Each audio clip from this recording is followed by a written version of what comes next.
یہ ارادہ کیا تم لکھ لیا۔ بائیں طرف والا فرشتہ جب انسان برائی کا ارادہ کرتا ہے وہ لکھنے کا ارادہ کرتا ہے، اللہ کا دیکھیں ممکن ہے گناہ کرنے سے پہلے یہ توبہ کر لے، ہو سکتا ہے کہ کوئی رکاوٹ آ جائے یہ اپنا گناہ نہ کرے، لہذا جب تک یہ گناہ کا ارتکاب نہ کرنے لگے، جب وہ گناہ کا ارتکاب کرتا ہے، جھوٹ بول لیتا ہے، بے ایمانی کر لیتا ہے، فرشتہ لکھنا شروع کرتا ہے۔ اللہ کہتا ہے اس کو 7 گھنٹے تک مہلت دے، ممکن ہے توبہ کر لے، ممکن ہے مجھے اللہ سے معافی مانگ لے، میں کریم اللہ اس معافی مانگے گا وہ معافی دے دوں گا، اگر معافی نہ مانگے گا پھر لکھ لے۔ 7 گھنٹے تک اللہ اس فرشتے کو انتظار کراتا ہے کہ جب یہ بندہ گناہ کرنے کے بعد، برائی کرنے کے بعد، میری نافرمانی کرنے کے بعد توبہ بھی نہیں کرتا، اپنے گناہ پہ ڈٹا ہوا ہے، اب لکھ لے کیسے برائی کی۔ یہ چھٹے امام کی حدیث ہے۔ ایک فرشتہ لکھتا ہے، دوسرا فارغ بیٹھا ہوتا ہے، جو اب نیکی میں لکھ رہا ہے، یہ نماز پڑھ رہا ہے، یہ نیکی کر رہا ہے، ماں باپ کا احترام کر رہا ہے، ابا اما کو نیکی کے ساتھ بلا رہا ہے، ان کی خدمت میں جا رہا ہے، یہ دائیں والا لکھتا ہے، بائیں آرام سے بیٹھا ہوتا ہے۔ جب برایا بائیں والا کوئی بندہ جرم کرتا ہے، توبہ بھی نہیں کرتا، اب اللہ کہتا ہے تو بھی لکھ۔ امام نے فرمایا جب ایک فرشتہ لکھتا ہے تو دوسرا بیٹھا آرام سے سکون سے آرام کرتا ہے، جب دوسرا برائیاں لکھتا ہے تو نیکیاں لکھنے والا بیٹھا رہتا ہے۔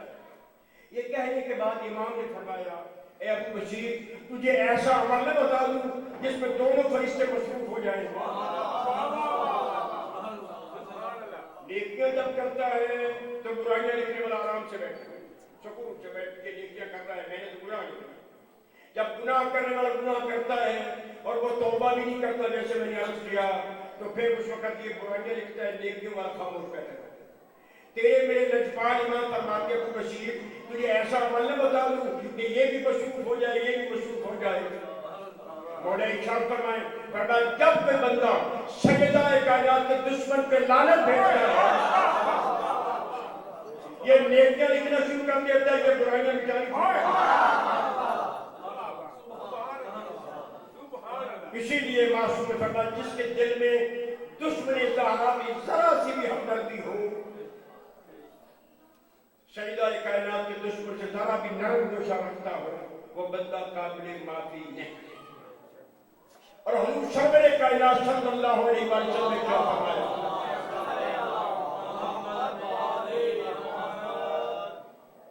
میں جلدی کر رہا ہوں تاکہ اپنے وقت سے بھی پہلے میں ممبر چھوڑ دوں اور آپ کے سامنے ذاکر صاحب کے دل میں خطاب فرمانے کو تشریف لے آئے۔ ہم تو عراق میں رہنے والے ہیں، مقامی ہیں، میں کہا کرتا ہوں گھر دا پیر تو چول دا بٹا، وہ ہم تو آپ کے وقت کی ضائع نہ کریں۔ میں چاہتا ہوں تھوڑا سا ہمارا حصہ بھی ہو جائے اس مجلس میں، اور اللہ آپ کو بھی اجر و ثواب سے مالا مال فرمائے۔ پاک پیغمبر فرماتے ہیں یا علی اللہ نے مجھے 3 کمال ایسی عطا فرمائے جن میں تو برابر کا شریک ہے۔ نبی کی حدیث کہ اللہ نے مجھے 3 چیزیں ایسی دی ہیں جس میں علی تو بھی برابر کا شریک ہے۔ سرکار بھی متوجہ ہوئی جی ارشاد فرمایا اللہ نے مجھے جنت دی، اللہ نے مجھ رسول کو جنت عطا فرمائی۔ دوسری چیز اللہ نے مجھے کوثر عطا فرمایا، انا اعطیناک الکوثر، اللہ نے مجھے کوثر عطا فرمایا۔ اور تیسری چیز قیامت میں اللہ مجھے لواء الحمد وہ جھنڈا عطا کرے گا جس میں ساری دنیا اس جھنڈے کے نیچے آئے گی۔ سرکار امیر نے سنا جناب عمار یا اس کے اللہ کے رسول اتنی مخلوق محشر کے دن ہوگی کہ ساری مخلوق اللہ کی بارگاہ میں پیش ہوگی، ایک جھنڈے کے نیچے کتنے آ جائیں گے؟ فرمایا اس کا جو پھریرا ہوگا نا مشرق سے لے کر مغرب تک، مشرق سے مغرب تک اس جھنڈے کا پھریرا جو کپڑا لگا ہوتا ہے وہ مشرق سے مغرب تک ہوگا۔ جتنی دنیا بھی آ جائے سما جائے گی، لیکن اس جھنڈے کی سائے میں کوئی کمی واقع نہیں ہوگی۔ عمار نے کہا یا رسول اللہ اتنا بڑا لواء الحمد جو مشرق سے لے کر مغرب تک ہوگا تو دنیا ساری اس کے نیچے آئے گی، من حاملھا اس جھنڈے کو اٹھانے والا کون ہوگا؟ وہ جھنڈا اٹھائے گا کون؟ فرمایا جس نے خیبر میں جھنڈا اٹھایا وہی جھنڈا قیامت میں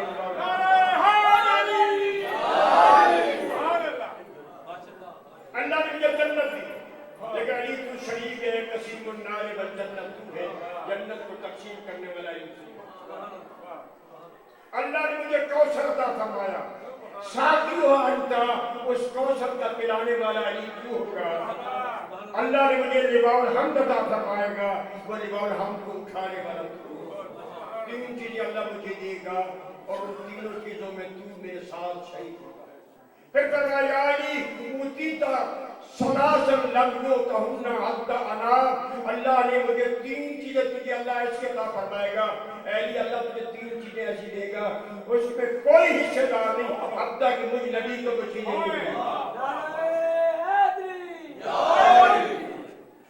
اللہ نے مجھے تین چیزیں عطا فرمائی، تو ان میں برابر شریک ہے، اکیلا تو مالک ہے، میں رسول بھی اس میں حصے دار نہیں ہوں، اور کائنات میں کوئی اور مان لاج جلے نہیں جو تیرے کمالات میں شریک ہو۔ اے جناب امیر عزیز ارشاد میرے پیغمبر میرے سردار ارشاد فرمایا اوتیتا سحرم مثلی لم اوتہن حتی انا، تجھے مجھ جیسا ستر ملا، مجھے مجھ جیسا ستر نہیں ملا۔ اگر نبی کی کوئی اور بھی بیٹی ہوتی تو اسے بھی تو ستر ملے گا، کمال حاصل ہوتا نا۔ فرمایا اوتیتا سحرم مثلی، تجھے مجھ جیسا ستر ملا، ستر جانتے سو، تجھے مجھ جیسا ستر ملا، یہ مجھے بھی تیرے و میرے جیسا کوئی ستر نہیں ملا، میں بھی ایسا ستر نہیں پا سکا جو اللہ نے تجھے مجھ محمد جیسا ستر عطا فرمایا۔ پھر فرمایا اوتیتا زوجتن صدیقتن مثل ابنتی لم اوتا مثلہا، تجھے اللہ نے صدیقہ طاہرہ فاطمہ جیسی بیٹی عطا فرمائی ہے، ایسی بیٹی مجھے بھی نہیں۔ اللہ نے تجھے صدیقہ طاہرہ جیسی بیٹی عطا فرمائی، لم اوتا مثلہا، مجھ پیغمبر کو بھی ایسی زوجہ نہیں ملی۔ پھر فرمایا اوتیتا الحسن والحسین من سلبک لم اوتا مثلہما من سلبی، اے علی تجھے اللہ نے تیری سلب میں سے حسن اور حسین جیسے شہزادے پیدا کیے، ایسے شہزادے مجھے بھی نہیں ملے، وَلَكِنَّكُمْ مِنِّي وَأَنَا مِنْكُمْ، لیکن تم مجھ سے ہو اور میں محمد تم سے ہوں۔ میں نے کہا میں عرض کیا تھا کہ ایک دن جہنم نے جنت کو تانا مارا، جنت سے تانا، جنت کو تانا مارا، تانا دیا، میرے پاس سارے امیر لوگ آئیں گے جہنم کے اندر، سارے نواب رئیس بڑی بڑی اونچی کرسیوں کے فائز ہونے والے میرے پاس جہنم میں آئیں گے، تیرے پاس پھٹے ہوئے کپڑوں والے غریب مسکین جن کو دنیا میں روٹی نہ ملتی تھی، مشکلات کا شکار تیرے وہ بنے ہوئے، جنت رونے لگی، جرمائے دبا گیا۔ جہنم نے جنت کو یہ تانا دیا کہ میرے اندر رئیس امیر وزیر بادشاہ بڑے بڑے دنیا کے فن خان لوگ میرے جہنم میں آئیں گے، تیرے پاس غریب آئیں گے، تنگ دست آئیں گے، مسکین آئیں گے، پھٹے ہوئے کپڑوں والے آئیں گے۔ یہ سننا تھا کہ جب کہ جنت رونے لگے گی، اللہ فرمائے گا جنت لماذا تبکی، تو کیوں روتی ہے؟ کہا میرے اللہ تو سن نہیں رہا کہ جہنم نے مجھے تانا دیا ہے کہ میرے پاس امیر نواب رئیس پیسے والے مالدار بڑی بڑی اونچی کرسیوں پر فائز ہونے والے، تیرے پاس غریب مسکین یتیم مارے مارے لوگ تیرے پاس آئیں گے۔ فرمایا جنت تو جتنا بھی شکریہ ادا کرے کم ہے، زینتنا بالحسن والحسین، تجھے حسنین جیسے شہزادوں سے میں نے زینت دی ہے، اور فاطمہ بنت رسول اللہ اور سیدہ طاہرہ جیسی میری عزت میں زینت دی۔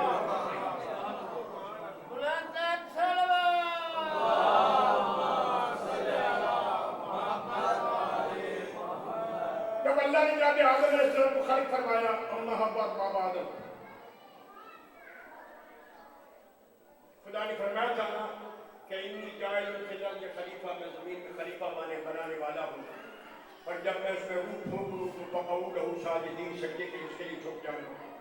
جب اللہ نے جناب آدم علیہ السلام کو خلق فرمایا جنت، اماں حوا کو بھی خلق فرمایا جنت، بابا آدم نے اماں حوا کو دیکھا، جناب حوا نے جناب آدم کو دیکھا، جناب آدم نے جملہ کہا ما خلق اللہ احسن منا، اے حوا اللہ کا شکریہ ادا کریں ہم کہ اللہ نے ہم سے زیادہ کوئی خوبصورت پیدا نہیں کی.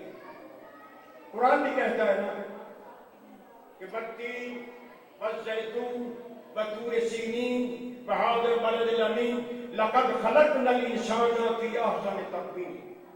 4 قسمیں اللہ نے سورہ 3 میں کھا کے کہا ہے کہ ہم نے انسان کو سب سے زیادہ خوبصورت شکل میں پیدا کروایا. جناب آدم نے اسی بات کو کہا ما خلق اللہ احسن منا، خالق نے مجھ سے تجھ سے اور مجھ سے کوئی خوبصورت پیدا ہے. تو دونوں ہی تھے، بابا آدم کی اور محبت کی، باقی کوئی انسان تھا ہی نہیں. ہم دونوں کو بڑا خوبصورت بنایا. جیسے جناب آدم نے یہ فخریہ انداز کہا، فرمایا میرے فرشتوں ان کو جنت الفردوس میں لے کے جاؤ. اماں حوا کو اور بابا آدم کو جنت الفردوس میں لے کے جاؤ. جناب علیہ السلام، جناب حوا بھی اور جناب آدم کو فرشتے سیر کراتے ہوئے جنت الفردوس میں لے کے گئے. دونوں نے وہاں دیکھا صورتاً، ایک تصویر دیکھی، جاریتن علی راسها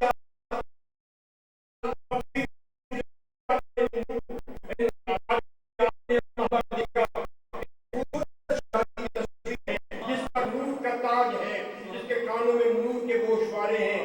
یاد آدم حیران ہو کہتے میں آیا فرشتوں بتاؤ من حاجب جاریہ، یہ کون شہزادی ہے جس کے سر پر نور کا تاج ہے، جس کے کانوں میں نور کے گوشوارے ہیں. فرمایا حاجی جاریۃ من بنت النبی، اللہ سید الانبیاء کے نبی بھیجے گا، یہ اس نبی کی بیٹی ہے جس کا نام زہرا ہے. کہا مالا راسی، اس کے سر پر کیا ہے جس کو چمک رہا ہے؟ فرمایا یہ اس کا تاج ہے. یہ تاج کیا ہے؟ فرمایا ہوا بعلھا علی ابن ابی طالب، وہ اس کے شوہر علی ابن ابی طالب ہے. وما هذا القرطان فی اذنیہا، اس کے کانوں میں یہ گوشوارے نور کی طرح چمک رہے کیا ہیں؟ فرمایا ہاں ہم القرطان الحسن والحسین، یہ نور کے چمکنے والے گوشوارے جس کے وہ شہزادے ہیں جن کو اللہ نے سیدہ طاہرہ کو بدیت فرمائے گا، اور ان شہزادوں کے اللہ اس جنت کا سردار بنائے گا. جو بھی آئے گا، جناب ابراہیم آئیں گے، جناب موسیٰ علیہ السلام آئیں گے، تو آئے گا، جناب عیسیٰ علیہ السلام آئیں گے، باقی انبیاء آئیں گے، باقی اولیاء آئیں گے، وہ ریت بن کے آئیں گے، زہرا کے لال ان کے سردار بن کے. محمد و آل محمد صلوات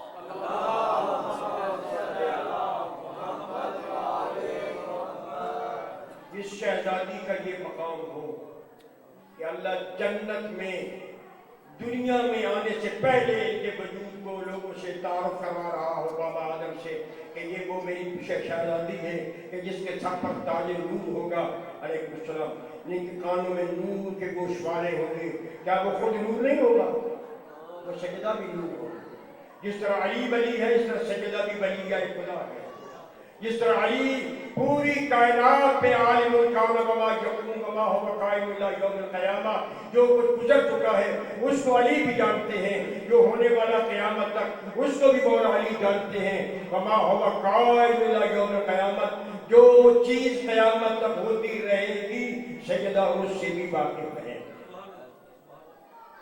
میں نے اسے اسرائے فاطمیہ میں عرض کیا، سجدہ کائنات پاک امیر کی ہم کف ہم پلہ، علم میں، حلم میں، شجاعت میں، سخاوت میں، ریاضت میں، عبادت میں، جتنا بلند مقام امیر المومنین کا، امیر المومنین کا مقام کو معمولی نہیں ہے. نبی نے فرمایا تھا من اراد ان ينظر الى آدم في علمه ولا نوح في حلمه ولا ابراہیم في قلته ولا موسیٰ في ہیبته ولا عیسیٰ في حکمته ولا محمد في رسالته فلينظر الى وجه علی ابن ابی طالب. جس بندے کا ارادہ ہو کہ آج کاش آدم ہوتے میں آدم کا علم دیکھتا، جناب نوح علیہ السلام ہوتے میں ان کا علم دیکھتا، جناب ابراہیم علیہ السلام ہوتے میں ان کی خلت دیکھتا، جناب موسیٰ ہوتے میں ان کی حیبت دیکھتا، جناب عیسیٰ ہوتے میں ان کی حکمت دیکھتا، سید الانبیاء ہوتے میں ان کی رسالت کا کمال دیکھتا. نبی نے فرمایا فَلْيَنْظُرْ إِلَىٰ وَجْهِ عَلِيِّ بْنِ أَبِي طَالِبٍ، وہ علی کے چہرے کی زیارت کر لے، تمام نبیوں کا کمال ان کے سامنے آ جائے. گویا کہ نبی نے سمجھا دیا کہ اگر تمام نبیوں کے کمالات کو جمع کیا جائے تو ایک علی بنتا ہے. اگر علی کے کمالات کو بکھیرا جائے کہیں آدم نظر آتے ہیں, کہیں نوح نظر آتے ہیں, کہیں ابراہیم نظر آتے ہیں. اتنی عظمتوں کے مالک علی سجدہ کے ہم پلہ ہے, بلند نہیں. جو کمال اللہ نے جناب امیر علیہ السلام کو عطا فرمایا کہ اس کے قصیدے دن رات آپ سنتے ہیں اپنے مجالس میں, ان تمام کمالات پر بی بی پاک کی فائز تھی اور یہ کمالات اللہ سے لے کے آئی تھی. اسی لیے میں نے ابھی اشارہ بھی کیا, دوبارہ یہ عرض کر دوں کہ کوئی بندہ اس وقت تک جنت کی خوشبو نہ سوکھ سکے گا جس کے سینے میں پتھور گزرا کی محبت نہ ہو اور سجدہ کائنات کی مبدت اس میں راسخ نہ کر دی. اور بات بیوی کی مبدت و محبت واجب نہیں, شریعت کے 4 ہی احکام ہیں, یا واجب یا حرام یا مستحب یا مکروہ یا مباح. جن کاموں کا کرنا ضروری ہے وہ واجب, جن کاموں سے بچنا ضروری ہے وہ حرام. جو کام کرے اچھے ہیں اجر ملے گا, نہ کرے تو کوئی گناہ نہیں. ان کو اللہ نے مستحب قرار دیا, سنت قرار دیا. اور آپ جانتے ہیں سنت معصوم کے تینوں فعلوں کی, تینوں عملوں کی وجہ سے سنت بنتی ہے. نبی کا قول سنت, نبی کا فعل سنت, نبی کی تقریر سنت. جو نبی کر کے دکھائے وہ سنت, جو نبی اپنی زبان اقدس سے فرما دے وہ سنت, جو نبی کے سامنے ہو اور نبی منع نہ فرمائے وہ بھی سنت. اور ہمارے نزدیک, شیعوں کے نزدیک فقط نبی نہیں, علی سے لے کر مہدی تک ان کا ہر قول سنت ہے, ان کا ہر عمل سنت ہے, ان کی ہر تقریر سنت ہے. جب نبی کا قول فعل تقریر سنت ہے, نبی کہہ دے تو سنت, نبی کر کے دکھا دے تو سنت, نبی کے سامنے عمل ہو تو سنت. یار کتنا عظیم ہے وہ بیوی جن کا قول بھی سنت, جن کا عمل بھی سنت, جن کی تقریر بھی سنت. شاید یہی وجہ تھی کہ پیغمبر خدا جب بھی کبھی سجدہ آتی تھی تعظیم کے لیے کھڑے ہو جاتے تھے. فلما جا جب بھی آتی تھی قام الیہا رسول اللہ, سید الانبیاء تعظیم کے لیے کھڑے ہوتے. بعض علماء لکھتے ہیں کہ چونکہ بیٹی تھی اور نبی کو بڑی پیاری تھی اس لیے نبی کھڑے ہوتے تھے. دیکھو اگر بیٹی کے کھڑا ہونا سنت بنتا تو پھر ہر باپ پر سنت تھا کہ جب بیٹی آئے تو اس کی تعظیم کے لیے کھڑا ہو. آپ کی بیٹی ہے تو آپ اس کی تعظیم کے لیے کھڑے ہو سنت سمجھ کے, میری بیٹی ہے تو میں کھڑا ہو جاؤں سنت سمجھ کے. ہم میں سے آج تک کوئی بندہ سنت نبی سمجھ کے اپنی بیٹی کی تعظیم کے لیے کھڑا نہیں ہوتا. میں ختم کر رہا ہوں آپ کی لامت کو. چلو ہم نہ صحیح, صحابہ کرام تو نبی کے ایک ایک عمل پہ عمل کرتے تھے. جو نبی کا قول تھا اس پہ عمل کرتے تھے, جو نبی کا عمل تھا اس پہ عمل کرتے تھے, نبی کا جو فعل تھا اس پہ عمل کرتے تھے, نبی کی جو تقریر تھی اس پر عمل کرتے تھے. لیکن کسی صحابی کی تاریخ میں نہیں ملتا کہ کوئی صحابی اپنی بیٹی کی تعلیم سنت رسول سمجھ کے کرتا ہو. جبکہ صحابہ میں سے وہ بزرگ بھی ہے جن کی بیٹیاں نبی کا حرم تھی. رسول اللہ کی زوجیت کا انہیں شرف حاصل تھا, لیکن انہوں نے بھی زندگی بھر اپنی بیٹی کی تعظیم سنت رسول سمجھ کے نہیں کی. پتہ چلتا ہے کہ رسول بیٹی سمجھ کے نہیں, کوئی اور جہت تھی اس سجدہ کائنات میں جس کی بنیاد پر نبی بیٹی کی تعظیم کرتے تھے. چونکہ نبی ہادیہ کائنات تھے, بیٹی بھی ہادیہ کائنات تھی. وہ بڑی تھے, یہ بھی ولیہ کائنات تھی. رسول ولیہ سمجھ کے, ہادیہ کائنات سمجھ کے بیٹی کی تعظیم کرتے تھے. فقط تعظیم ہی نہیں, رہا بہا آگے بڑھ کے پاک بیوی کو مرحبا کہتے ہیں. وقت پر آگا جائے گلا گئے, اور بیوی کے ہاتھوں کو وہ سے دیتے واجرہ شادی وجہ سے. اور رسول اپنی بیٹی کو اس مقام پہ بٹھاتے جہاں نبی خود بیٹھے ہوئے تھے. نبی کے مقام پر کوئی نہیں بیٹھ سکتا دنیا میں, کوئی آدمی نہیں بیٹھ جائے جتنا بھی عظمت والا ہو جائے, عظیم ہو جائے. حتیٰ کہ جناب امیر بھی پاک نبی کی جب مسجد میں نہیں بیٹھتے تھے. مجھے کوئی روایت نظر نہیں آئی کہ سرکار امیر اس مقام پہ تشریف فرما ہو جہاں علی نبی بیٹھتے تھے. یہ فقط سجدہ طہرہ کا مقام تھا کہ پیغمبر سجدہ کو اپنی اس مسجد پہ بچھاتے جس پہ خود تشریف فرما ہوتے تھے. نبی کا اس پیٹھی کو اپنی مسجد پہ بچھانا، اور علامہ راضی نے بڑا عجیب جملہ لکھا ہے اپنی تفسیر کبیر میں کہ نبی سجدہ کو اپنی مسجد پہ، اپنی محفل پہ، اس مقام پہ بچھاتے جہاں خود تشریف فرما ہوتے تھے. اور اس کا معنی یہ ہے کہ جب تک سجدہ بیٹھی رہتی نبی کھڑے رہتے، اور جس کی تعظیم کے کائنات کا نبی کھڑا، بابا آدم سے لے کر جناب عیسیٰ تک، جناب امیر سے لے کر ماں بلال بلال تک، کوئی امام بھی نبی کے آنے پر نہیں بیٹھا رہے گا، تعظیم کے کھڑا ہو جائے. کتنی عظیم ہے وہ شہزادی کائنات. علامہ راضی کہتے ہیں اس کا معنی یہ کہ جب تک شہزادی بیٹھی رہتی اس وقت تک نبی کھڑے رہتے. یار یہی وجہ ہے کہ پاک بی بی جب بابا کی شہادت کے بعد قبر رسول پہ آئی، رو کے کہتے بابا جس دروازے پہ کھڑا ہو گئے تو رک جاتا تھا نا اور قرآن کی آیتیں تدبیر پڑھتا تھا، میں کھڑی رہی، مسلمان بیٹھے رہے. کسی مسلمان کی زبان سے نہ نکلا کہ بطور تو تھک گئی ہوگی، تیرے پیروں پہ برف آ گئے ہیں، بیٹھ جاؤ. بابا میں کھڑی رہی اور مسلمان بیٹھ کے مجھ سے بیان سنتے رہے، فلک کے بارے میں تقاریر سنتے رہے.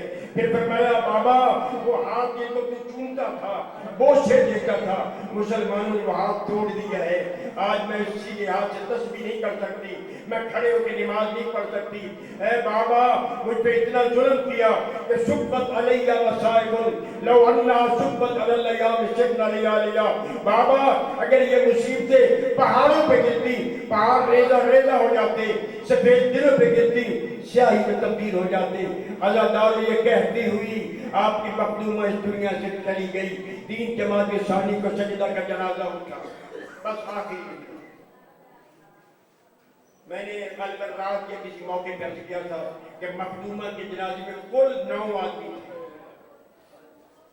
کائنات کی سردار شہزادی کے جنازے میں کل 9 آدمی تھے. جناب امیر تھے، حسنین تھے، کچھ مقدس صحابی تھے جو پوری اتباع امیر کرتے تھے، وہ جنازے میں شریک تھے. عزاداروں ابھی جنازہ پاک علی کے گھر سے چلا ہے مدھون کا کہ اچانک علی نے دیکھا کہ جنازے کے نیچے کسی پردے دار کا سایہ ہے. فرماتے بیٹا حسن یہ کس پردے دار کا میں سایہ دیکھ رہا ہوں؟ کہا بابا تو غیر نہیں ہے، ہماری بہن زینب ہے. اپنی ماں کو تنہا جب برداشت نہیں کر سکی، ماں کے جنازے کے ساتھ ساتھ آ رہی ہے. بیٹا جنازہ ماں کا یہاں رکھ دو، اپنی باؤں کا بہن کا ہاتھ پکڑو، گھر چھوڑ کے کیوں بابا؟ رات کی تاریکی ہے، ہماری ماں بہن نے بھوکا اڑا ہوا ہے، سر پر ماں کے جنازے کا سایہ ہے. آپ بھی موجود ہیں، میں بھی موجود ہوں، بھائی حسین بھی موجود ہے. فرمایا حسن بیٹا تو ٹھیک کہتا ہے، اتنے پردے ہیں پھر بھی علی کی غیرت گوارا نہیں کرتی کہ میری زندگی میں زینب گھر سے باہر آئے. اس وقت تک جنازہ آگے نہ بڑھا جب تک امام مجتبیٰ نے اپنی بہن کو گھر میں نہ پہنچایا. اللہ جانے اس وقت علی کے دل پہ کیا گزری ہوگی جب یہی زینب تھی، کوفہ شام کے بازار و دربار تھے اور لوگ کہہ رہے تھے لوگوں باغی کی بہنیں قیدی بن کے آ گئی ہیں، تماشا دیکھنے کے لیے جمع ہو جاؤ. الا لعنت اللہ علی القوم الظالمین وسجعلهم الذین ظلموا ان